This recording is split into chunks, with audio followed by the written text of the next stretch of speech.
Bienvenidos a El Derecho es Tendencia. Soy el abogado José Lobo Velázquez.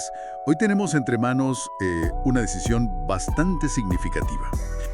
Qué bueno encontrarnos nuevamente aquí, en este espacio donde exploramos juntos el mundo jurídico venezolano. Un placer estar aquí.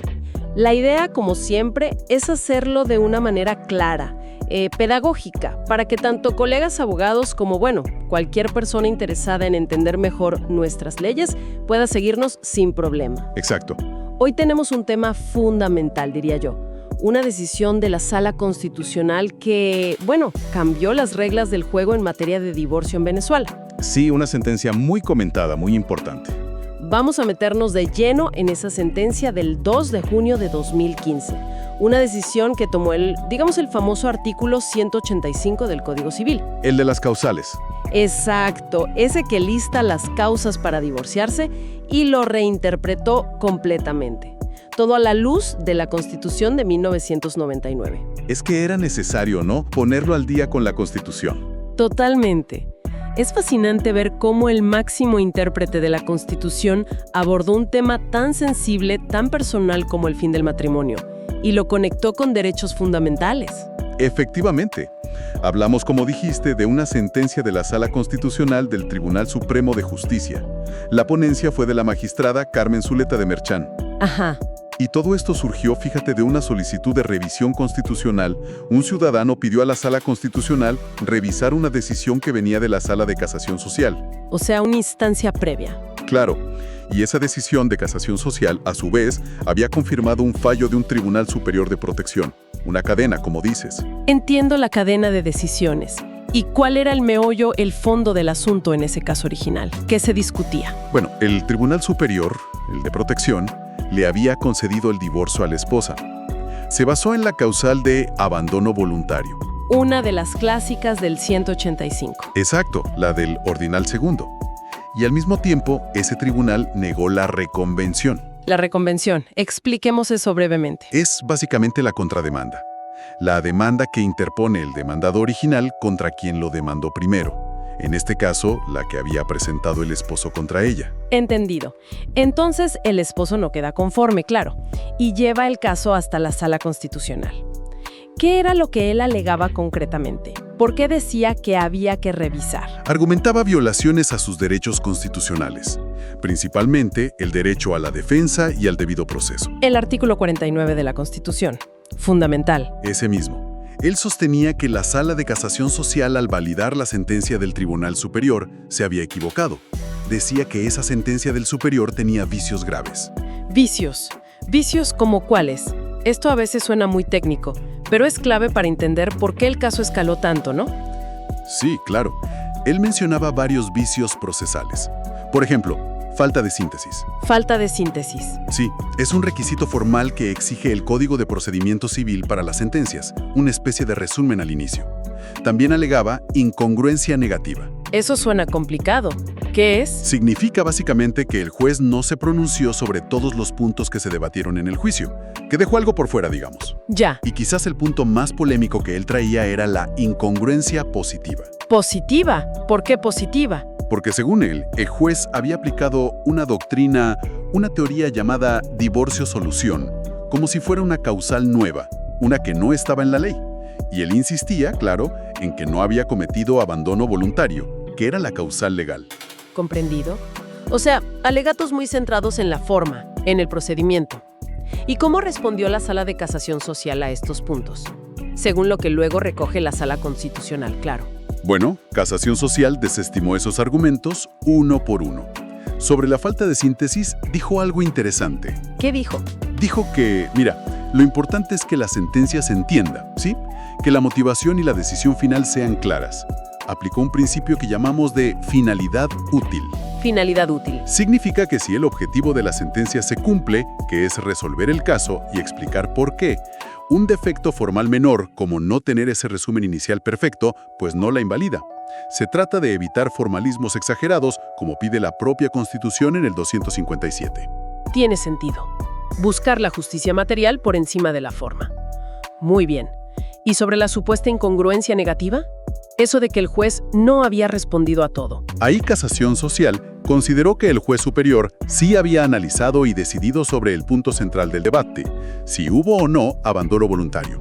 Ajá. Y que lo hizo respetando los límites de lo que se podía decidir en la apelación, sin empeorar la situación del que apeló, un principio que los abogados conocemos como la reformatio impeius. Que no te pueden perjudicar más si solo tú apelas, ¿correcto? Exactamente. Si solo tú apelas, la decisión no puede ser peor para ti de lo que ya era. Claro. ¿Y qué pasó con el argumento más de fondo? Ese de aplicar el divorcio solución como si fuera una causal inventada. Ese punto es clave. Aquí Casación Social aclaró algo importante. Dijo que sí, es verdad, el juez mencionó esa doctrina del divorcio remedio o solución. Que ya sonaba por ahí, ¿no? Sí, ya venía asomándose en la jurisprudencia. Pero, dijo Casación Social, el fundamento real para conceder el divorcio fue la causal que sí estaba en la ley, la que la esposa había alegado. El abandono voluntario del 185. O sea, no se inventó nada. No. En otras palabras, no se creó una nueva causal. Solo se usó esa doctrina para contextualizar o, digamos, reforzar la decisión. Pero la base era la ley existente. Ok. Hasta aquí parece un caso complejo, sí, pero dentro de los parámetros normales de una revisión de sentencia. Sin embargo, aquí es donde la Sala Constitucional, como decías, decide dar un paso. Un paso mucho más allá, ¿verdad? Exactamente. Este es el punto de inflexión de todo. La Sala Constitucional ve el caso, ve los argumentos del ciudadano, la respuesta de Casación Social, pero levanta la mirada. ¿A qué te refieres con que levanta la mirada? A que no se queda solo en ese expediente. Observa el panorama general. La cantidad enorme de juicios de divorcio en el país. La antigüedad del Código Civil en esta materia, que la reforma importante es de 1982. Y lo contrasta con los principios, los derechos de la Constitución de 1999, que es mucho más reciente y moderna en su visión. Y entonces decide. Decide que es necesario hacer una interpretación constitucionalizante. Ponerse los lentes de la Constitución para leer esa ley vieja. Interpretación constitucionalizante. Suena importante. ¿Qué implica eso? ¿Cómo lo razonó la Sala? ¿Cuál fue el argumento? Implica justamente leer y aplicar esa ley preconstitucional, el Código Civil, a través del filtro del lente de la Constitución nueva y sus valores. La Sala empieza reconociendo algo obvio pero fundamental. La Constitución protege al matrimonio, sí, en el artículo 77. Claro. Pero también protege a la familia en un sentido amplio. El artículo 75 habla de familia, incluyendo las uniones estables de hecho, y pone un acento crucial en que el matrimonio se basa en el libre consentimiento. El consentimiento para casarse. Y para permanecer casado. Ese es el punto clave que resalta la Sala. Este consentimiento no es solo un requisito para el acto de casarse. Es algo que debe, en cierto modo, mantenerse. Y esto lo conecta con otro derecho fundamental, imagino. Precisamente. Lo conecta de forma directa con el derecho al libre desarrollo de la personalidad. Ese está en el artículo 20 de la Constitución. Que cada quien pueda decidir sobre su vida. Exacto. Si una persona ya no desea continuar en un vínculo matrimonial, obligarla a permanecer en él atenta contra esa libertad fundamental de decidir sobre su propia vida, sobre su proyecto vital. Y de ahí viene una de las frases más citadas, más contundentes de la sentencia. ¿Cuál es? Nadie puede ser obligado a permanecer casado. Así de claro. ¡Wow! Es una afirmación muy poderosa. Rompe totalmente con la idea tradicional de que el matrimonio es un vínculo indisoluble a toda costa, ¿no? Totalmente. Y la Sala va incluso más allá. Argumenta que forzar la convivencia cuando ya no hay afecto, cuando hay un conflicto permanente, puede ser incluso más dañino para la familia, especialmente para los hijos, que el propio divorcio. O sea, el remedio puede ser peor que la enfermedad, como dicen. Algo así. Hay otra cita que lo ilustra muy bien. No es el divorcio, sino los hechos que lo demandan los que atentan contra la familia. Qué interesante ese giro. Es un cambio de enfoque total. El problema no es la disolución del vínculo en sí, sino la situación insostenible que lleva a pedirla. El divorcio es la solución, no el problema. Entonces, con esta base constitucional tan sólida, libre desarrollo, consentimiento, protección de la familia en sentido amplio, la Sala critica directamente el sistema del artículo 185 del Código Civil. Exacto. Critica la rigidez de ese artículo. Históricamente se consideraba que contenía una lista taxativa, cerrada, un numerus clausus, como decimos en latín. O sea que solo te podías divorciar por esas causas y ninguna otra. Justamente. Y la sala dice, esa rigidez choca con otro derecho constitucional clave, la tutela judicial efectiva, el artículo 26. El derecho a ir a tribunales y que te den una respuesta. Eso mismo, el derecho de todos a acudir a los tribunales y obtener una respuesta a sus problemas reales. Si tu motivo para divorciarte, un motivo válido, real, que hace imposible la vida en común, no encaja perfectamente en una de esas causas antiguas, significa que no tienes derecho a que un juez disuelva ese vínculo que ya está roto en la práctica. Claro, suena ilógico. La sala responde que eso no es compatible con la Constitución. Limitar así el acceso a la justicia en algo tan fundamental viola la tutela judicial efectiva y también el libre desarrollo de la personalidad. Además de los argumentos constitucionales, que son muy potentes, la sala también miró hacia afuera, ¿no? Vio la evolución del derecho, lo que pasaba en otros países. Correcto. Hizo un repaso muy interesante. Mencionó cómo el concepto mismo de divorcio ha evolucionado en el mundo, de ser visto casi como una sanción para un cónyuge culpable. El divorcio castigo. Exacto. A ser visto más como un remedio o una solución para una situación matrimonial que simplemente ya no funciona. Citó jurisprudencia anterior, incluso de la propia Sala de Casación Social, que ya desde el 2001 venía insinuando esta visión más moderna. O sea, no fue algo sacado de la nada. No, había antecedentes. Y miró hacia afuera, como dices. Mencionó legislaciones de España, México, Argentina, Colombia, Perú, países que ya habían adoptado sistemas de divorcio mucho menos restrictivos. ¿Cómo cuáles? Como el divorcio encausado, donde no necesitas alegar ni probar una causa específica, o el divorcio basado simplemente en la voluntad de uno o de ambos cónyuges de ya no seguir juntos. Argumentativo, principios constitucionales, la evolución de la doctrina, el derecho comparado, lleva a la sala a tomar una decisión con implicaciones, bueno, enormes. Enormes, sí.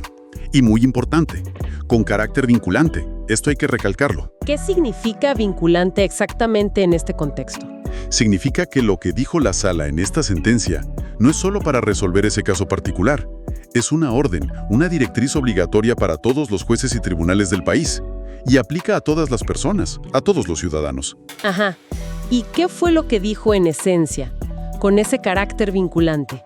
¿Cuáles son las claves? Son dos cosas revolucionarias para el derecho de familia venezolano en ese momento. Primero, las causales de divorcio que están en el artículo 185 del Código Civil no son taxativas.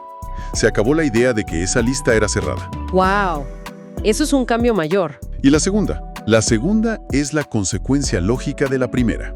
Si las causales no son taxativas, entonces cualquier cónyuge puede pedir el divorcio no solo por esas causas tradicionales del 185, sino por cualquier otra situación que, a su juicio, haga imposible la continuación de la vida en común. Cualquier otra situación. ¿Así de amplio? Así de amplio. Por supuesto, aclara la sala, esa situación debe alegarse y demostrarse ante el tribunal. No es simplemente decir, ya no quiero. Pero se abre la puerta a motivos basados en la incompatibilidad, en el desgaste, en la simple voluntad de no seguir. Y esto, claro, incluye expresamente el divorcio por mutuo consentimiento. Esto sí que cambia el panorama por completo. Si ya no se necesitan solo las causas del 185 y se admite cualquier motivo que impida la vida en común, incluyendo el mutuo acuerdo, ¿cómo se tramita eso en la práctica? ¿Creó la sala un nuevo procedimiento o dejó eso al aire? No lo dejó al aire, fue muy pragmática en eso.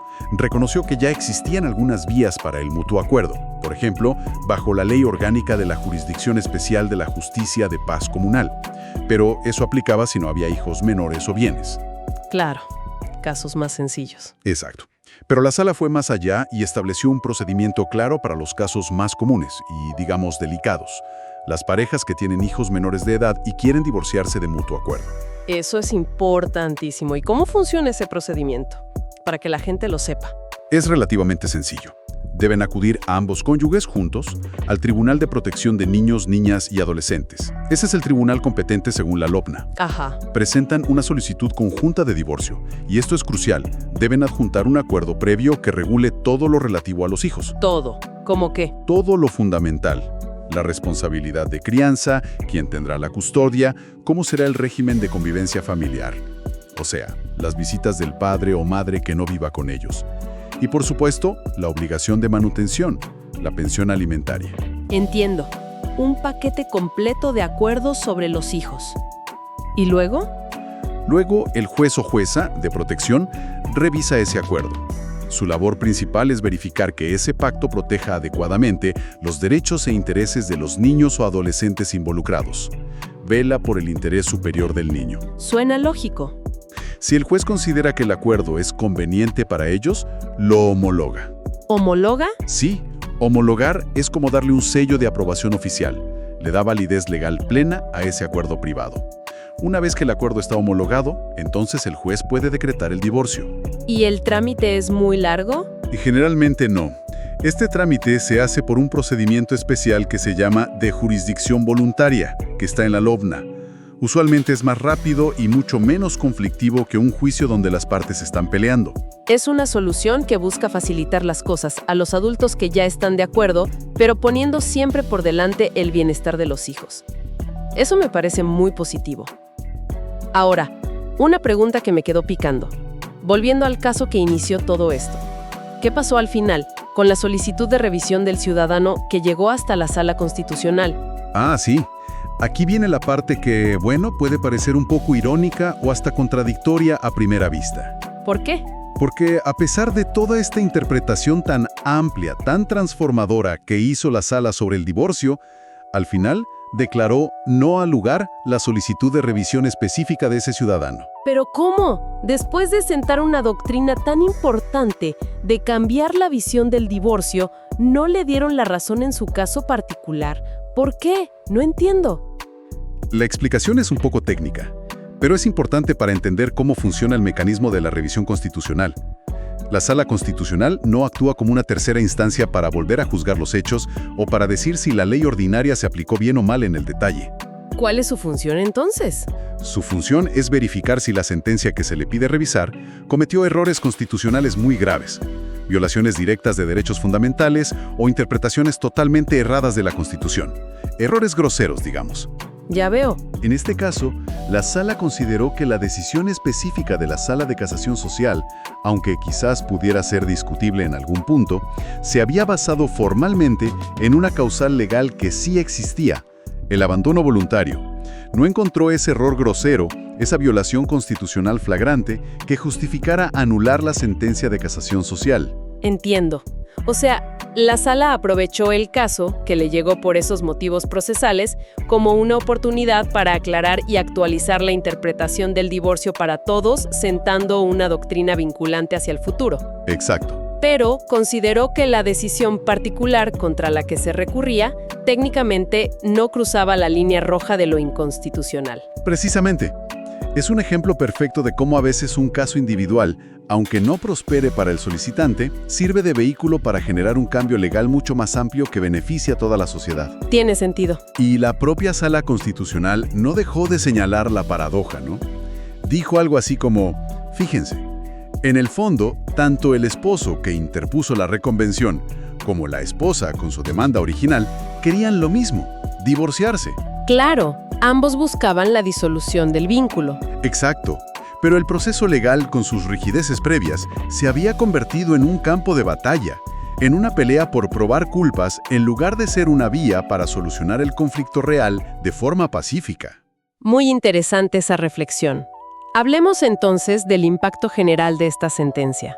¿Cómo la valoramos jurídicamente? ¿Fue una buena decisión? Mira, sin duda es una sentencia trascendental en el derecho de familia venezolano. Está muy bien argumentada, muy sólidamente fundamentada.